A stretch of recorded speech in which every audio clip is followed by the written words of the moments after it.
Wow. We are in the land of the JavaScripters, but you already knew that. So today I'm going to share some thoughts in a medium that you probably weren't expecting. I know I'm not the first person to bring poetry to a tech conference, and I sincerely hope I'm not the last. You see, JavaScript and the people who write JavaScript, that's you all, have been essential to my work in developer relations. I've watched the culture and the language evolve and grow up over the past decade. This is the tweet that went out announcing my talk. I was so excited and so honored. I decided to embrace it, even though I have never, ever thought of myself as a golden girl.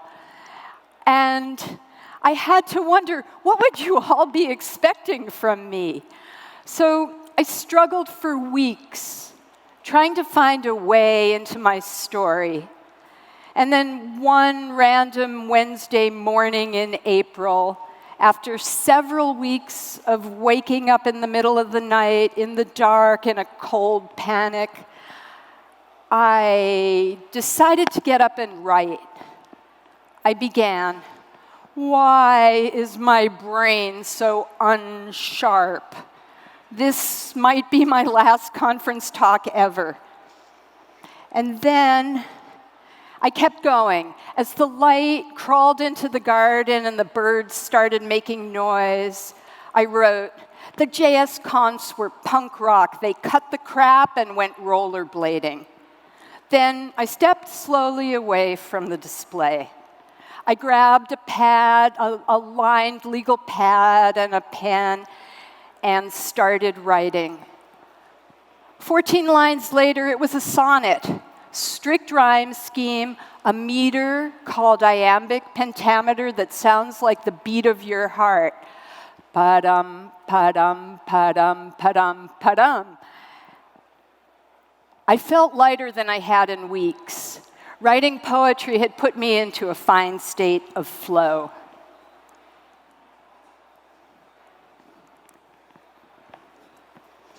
This was the first one, the beginning. Here goes. When I consider JSConf EU and wonder what it is I have to share, heroic JavaScripters I once knew, or YUI, or Ajax, or would you even care? I've studied coders long, but not the code. I know constraint can free up self-expression. Rhyme, scheme, meter, platform, network, node. But is there room on stage for true confession? You see, I'll speak of culture's evolution, but you are the artisans of JS give and taking, and I'm not here to explain your revolution. It's iterative and comes from daily making, creating more than apps and interactions. You terraform immersive new distractions. You're going to see this slide at the close of every sonnet. I'll read 9 of them, or 8 more of them today. It's a visualization of Lorenz's strange attractor. That's a set of equations that describe a simplified model of convection flow in the Earth's atmosphere. The Lorenz attractor is also associated, for some obvious reasons, with the butterfly effect, the unverified idea that small changes of state, like a butterfly flapping her wings, can influence larger, more significant differences later and elsewhere, like triggering a tornado thousands of miles away. We'll get back to that a little bit later in the talk.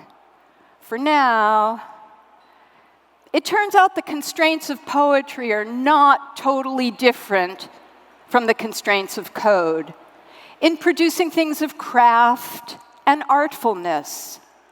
In a sonnet, as in code, you have to pack a lot of meaning and intent into tightly controlled syntax and word choice.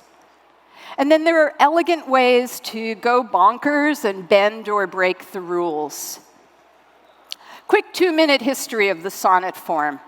It was created in Italy in the early 13th century. The poet Petrarch, you may have heard of, was its most famous practitioner.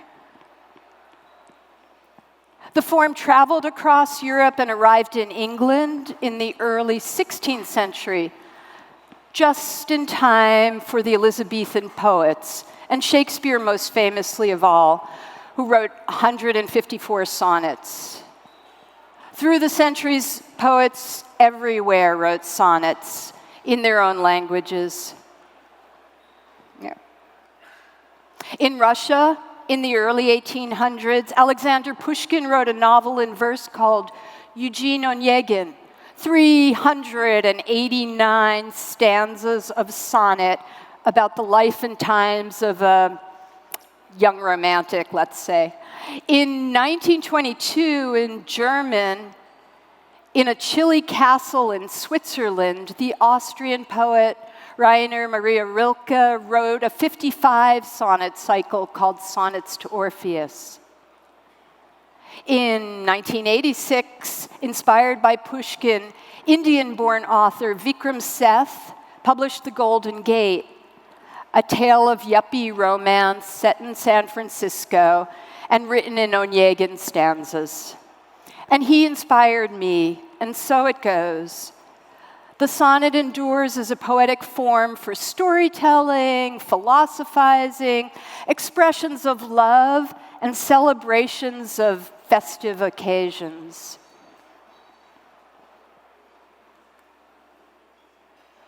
The second sonnet, The Origin Story, was inspired by a talk from Jan Lehnhardt called JSConf History, written in 2015. The times have changed with JavaScript's ascent. Since Voodoo Tiki God 10 years ago pitched us to sponsor a new event, a gathering in Washington beyond the Web 2.0 of suits and swag and paid product pitches. The first JSConf happened in the spring and almost didn't due to funding glitches. But tickets sold. It was a homecoming for folks who didn't know that content plus fun could raise up a community of like-minded coders where once was none. It was not long to find an opportunity to do another one in pulsing Berlin. Jan, Holger, Malta, Christina made the JSConfs and CSSconfs pure win. In the sonnets ahead, I'll continue to poke at the relationship between the writer's craft and the coders. In Elizabethan England, poets would release their sonnets in private to an elite audience before sharing them more widely, kind of like I'm doing here today. So please be kind to these little songs of mine. Like me, they're travelers from an older world into JavaScript world domination, of course.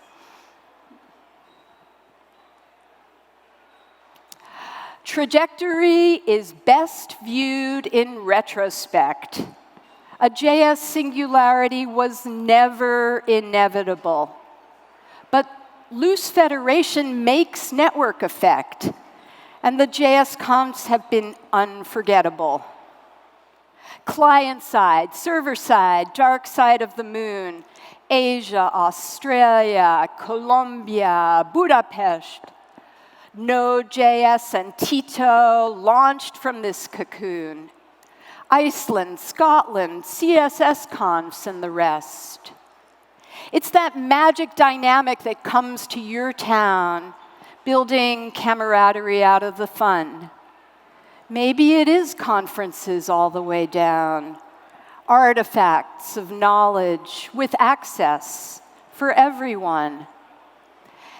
And always, new ideas are put in play to globally influence a generation's way. One of those good ideas that did not emerge immediately was the need for a code of conduct and a focused, committed effort to enforce it, along with a commitment to foster a diverse and inclusive environment for all attendees and all speakers. We can and we must keep doing better at this. And maybe this weekend, I think this weekend has shown me some of what's possible. So, the code of conduct. At our events, we do not tolerate harassment of participants in any form. A posted code of conduct works to mitigate. In 2011, this was far from the norm. Today, we raise each other up through schooling for unbiased language and communication, appropriate kindness and respect, and tooling to promote good behavior and collaboration. We will not tolerate at our events stalking or following or unwelcome comments. Or unwelcome contact. This includes offensive verbal comments. You see, a code of conduct is a pact reminding each of us of our humanity and hoping tolerance can replace profanity.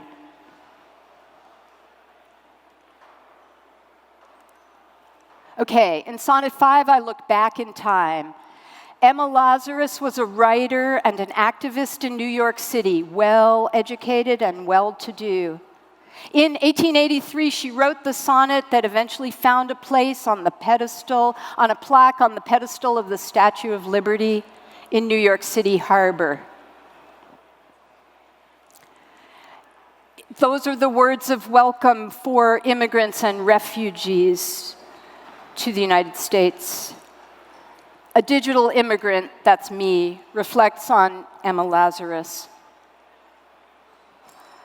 The sonnet is a poem of 14 lines.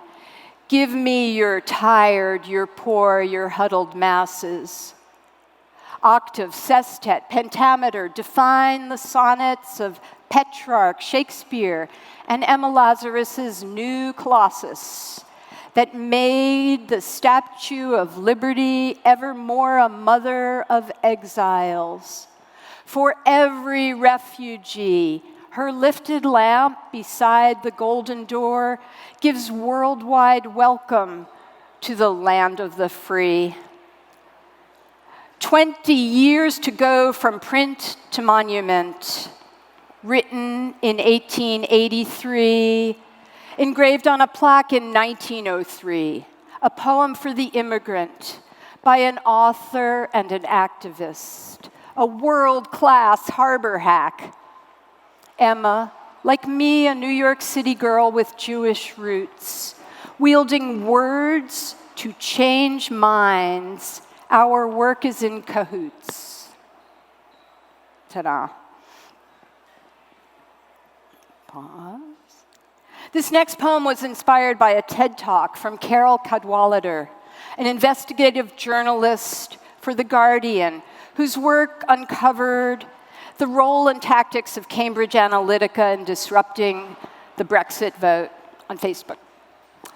I'll also quote from an article by Jeffrey Zeldman on a list apart titled "Nothing Fails Like Success," about the dangers of surveillance as a business model.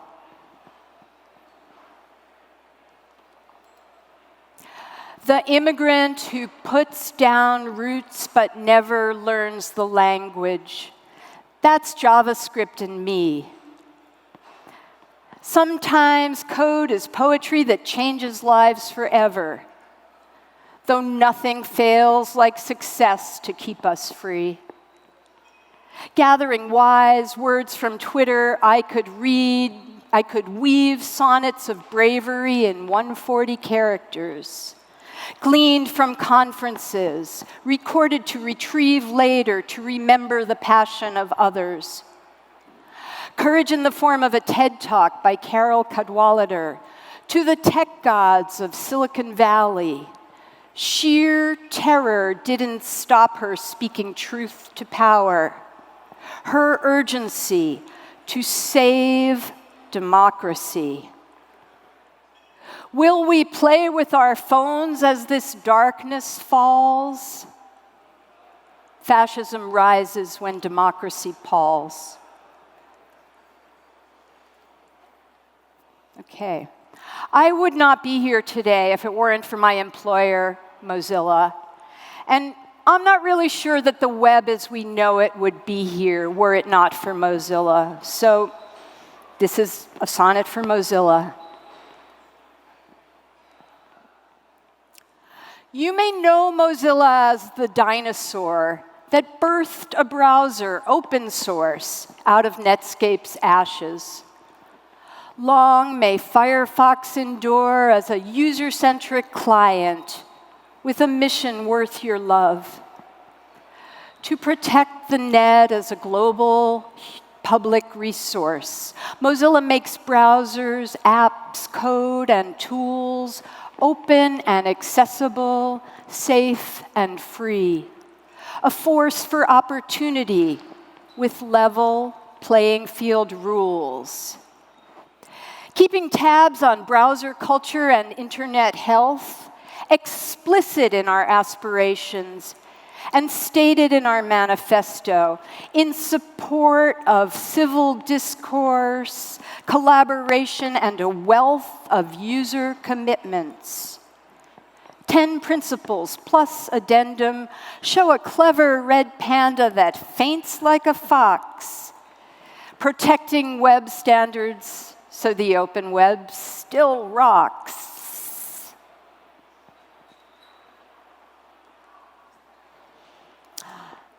I met Angus Crawl at a JS conference in Porto Alegre, Brazil in 2013. His book, If Hemingway Wrote JavaScript, was in the works, and he spoke then about the connections between language, literature, and JavaScript. And I don't think this talk would ever have happened without that book. I also quote directly from some of Angus's online writing about poetry and code. And when I do this, I'm trying to indicate that I'm quoting somebody else's words verbatim. So, doctrine and dogma, these are the enemy of good JavaScript, writes Angus Crawl, a programmer who codes English expressively. If Hemingway wrote JavaScript, for whom would it toll? Crawl's book praises pushing language boundaries.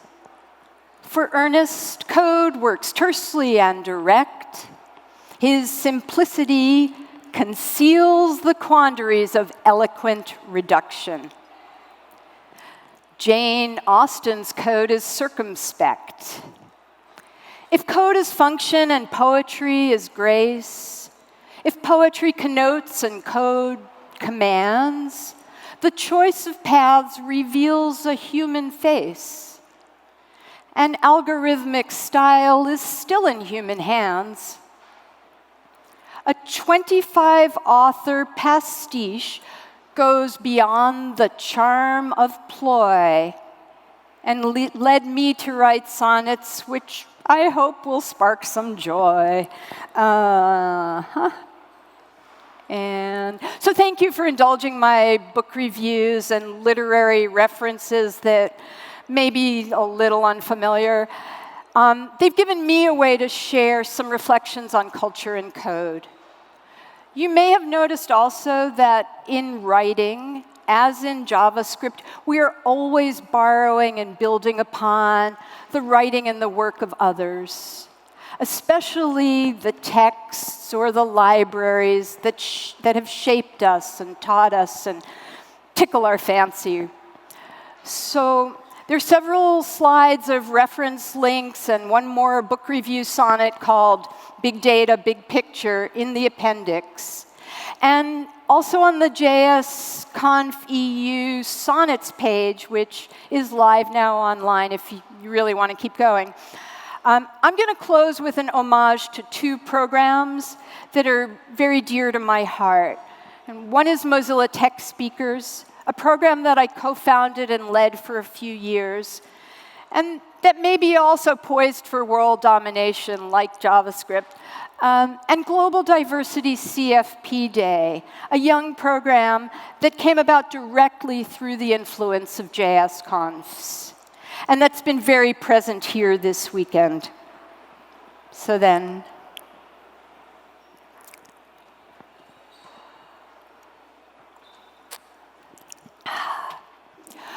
Mozilla Tech Speakers is a program designed, like Global Diversity CFP Day, to make diverse speakers easier to find and share skills, tools, and contacts along the way. CFP Day workshops are grassroots and self-sustaining, built by Jiggy Pete to fill a lineup with new faces. Mozilla's program offers support and training for web advocates and speakers from a host of places. These are living proof of working ecosystem. Standalone programs launched and thriving, feeding global JavaScript momentum, nomadic tribes of advocates arriving. Is it the butterfly effect or strange attractor? The influence of JSConfs could well be a factor.